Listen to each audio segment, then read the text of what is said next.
Kitab Matius pasal 28 ayat 1 sampai ayat 6. Mari bangkit berdiri. Kita akan baca firman Tuhan dengan perikop kebangkitan Yesus. Haleluya. Kita baca kebangkitan Yesus.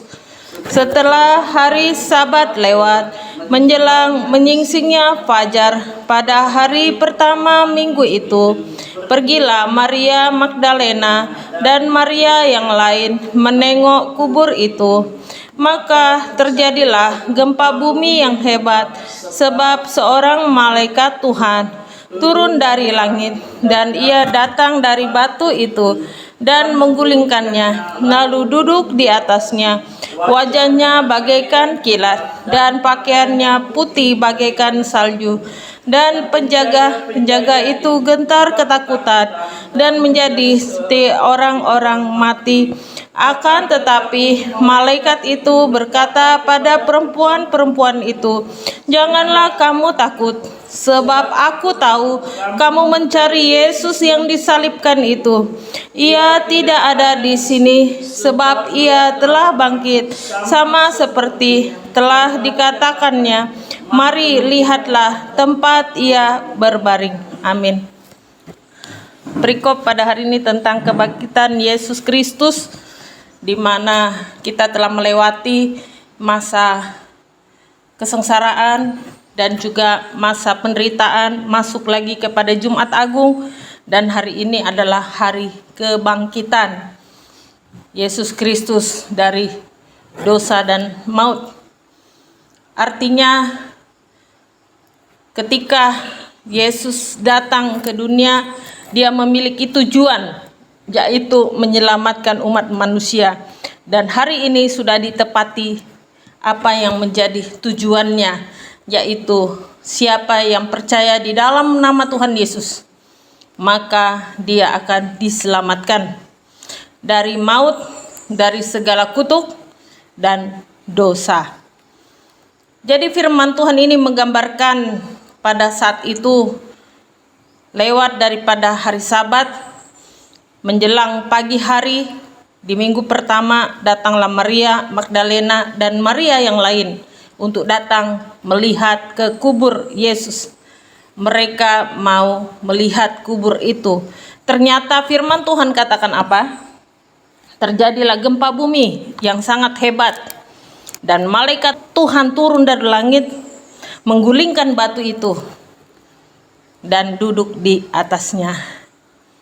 Firman Tuhan mengatakan bahwa kubur Tuhan Yesus itu dijaga begitu ketat oleh para penjaga yang ditugaskan, karena mereka sudah mendengar kabar bahwa Yesus itu akan bangkit.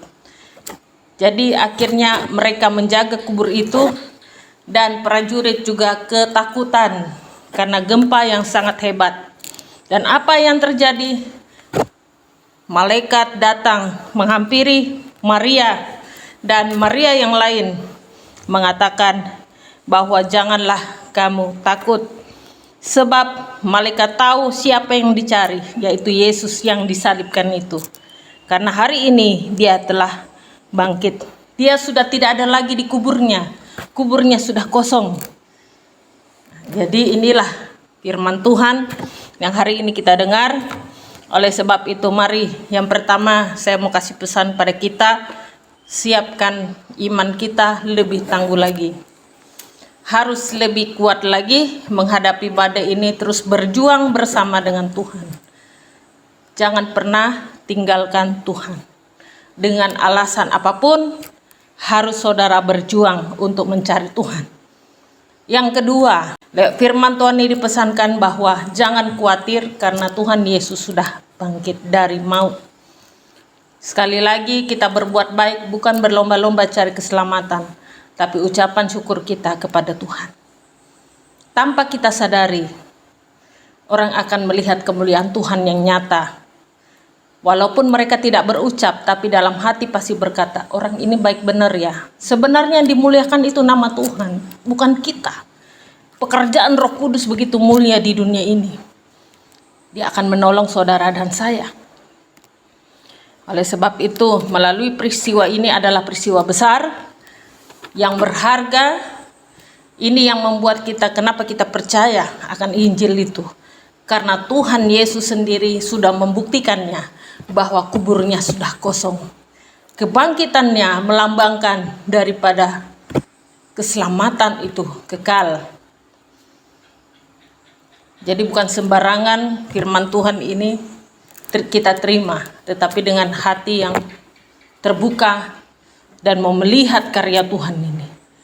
Kalau Tuhan Yesus yang tadinya kata orang sudah mati di kayu salib, lalu bangkit, berarti ada jaminan, bukan jaminan kosong, tetapi kekekalan milik saudara dan saya orang percaya. Inilah yang menandakan, ya, membuat kita berlomba-lomba, ya, untuk merayakan hari Jumat Agung dan kebangkitan. Ini adalah poin dari kekristenan yang sangat nyata. Bukan janji, bukan PHP kata orang, tetapi betul-betul terjadi dan dicatat di Alkitab, saudara. Kita tidak perlu dengar suara orang yang sumbang-sumbang, mau menjelekkan firman Tuhan, itu dosa dia, saudara. Tapi kita yang sudah kenal, mari kita pegang teguh firman Tuhan ini. Karena saya percaya Tuhan itu lihat hati orang. Hati kita dia tahu. Mungkin manusia cuma lihat rupa, tapi Tuhan lihat kedalaman hati manusia. Dan ini adalah satu bukti kemenangan bahwa di dalam nama Tuhan Yesus, mujizat itu nyata dan terjadi. Kita tidak berkata mudah-mudahan, tidak berkata kalau-kalau atau jika-jika Tuhan tolong. Kita akan berkata Tuhan pasti tolong saya. Amin. Makanya kalau firman Tuhan digenapi, pertolonganku ialah dari Tuhan menjadikan langit dan bumi. Itu bukan hanya simbolis gereja ini, tapi betul-betul setiap hari kita merasakan Tuhan menolong kita. Karena dia sekarang sudah di mana? Di surga. Fase penderitaan yang dilewati sehingga masuk kepada kebangkitan. Dan ada bukti, ada saksi yang melihatnya. Para Maria dan Maria yang lain. Tetapi firman Tuhan juga katakan, ya, bahwa ketika itu para penjaga datang untuk melapor kepada mahkamah agama. Dan apa yang terjadi? Mereka berkata bahwa Tuhan Yesus diculik oleh para muridnya. Sebenarnya yang namanya penggelapan, pembohongan publik sudah terjadi di zaman Tuhan Yesus ini. Kenapa mereka menutupinya, mengatakan bahwa murid Tuhan Yesus yang mencurinya?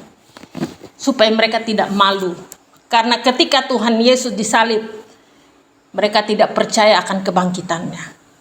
Dan ketika terjadi, maka terjadilah dusta dari mahkamah agama yang mengatakan bahwa murid-muridnya datang dan mencurinya malam itu juga. Sehingga hari ini kuburnya kosong. Ini adalah dusta, saudara, yang ditabur oleh iblis melalui orang-orang yang punya kedudukan.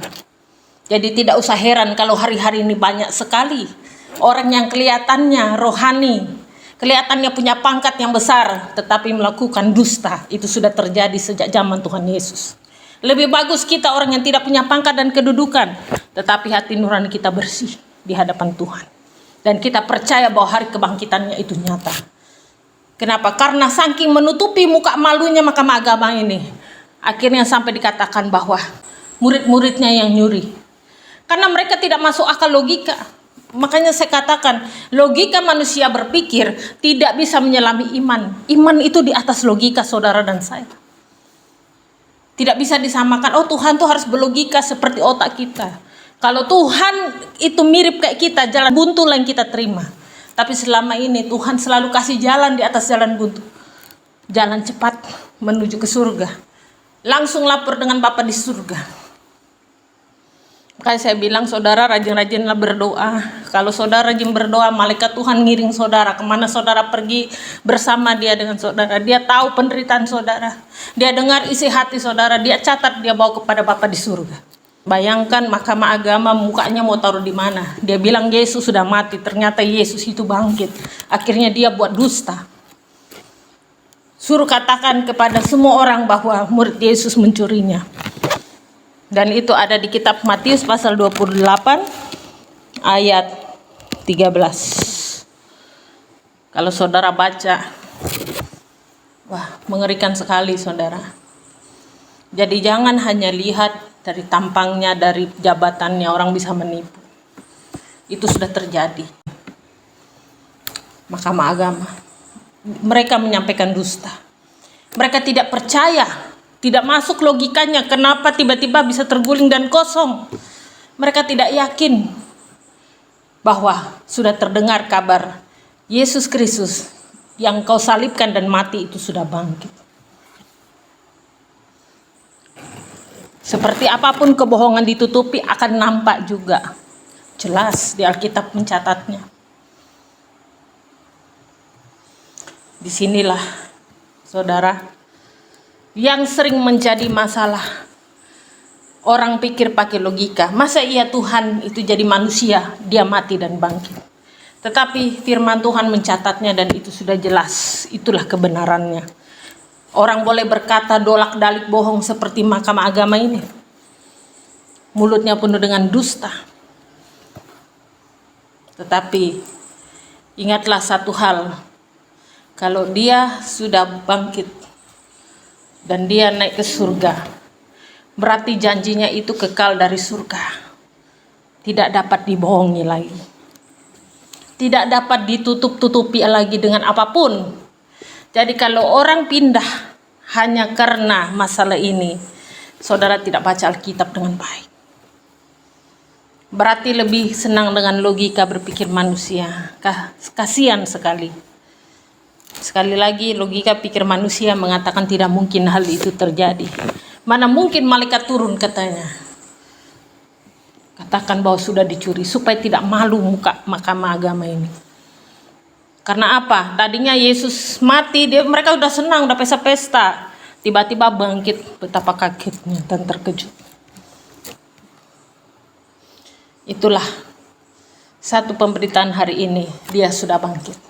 Kubur itu telah kosong, dan firman Tuhan katakan dia akan bangkit, dia akan kembali ke surga. Makanya nanti akan ada hari pencurahan Roh Kudus Pentakosta. Saya hitung-hitung sekitar bulan Mei. Kebangkitan, kenaikan Yesus Kristus, pencurahan Roh Kudus. Itulah sifat kita. Mari kita lihat diri kita sekarang. Percayakah engkau dengan hal ini? Barang siapa percaya kepadanya, itu bukan janji yang kosong, bukan PHP kata orang, tetapi janji yang kekal.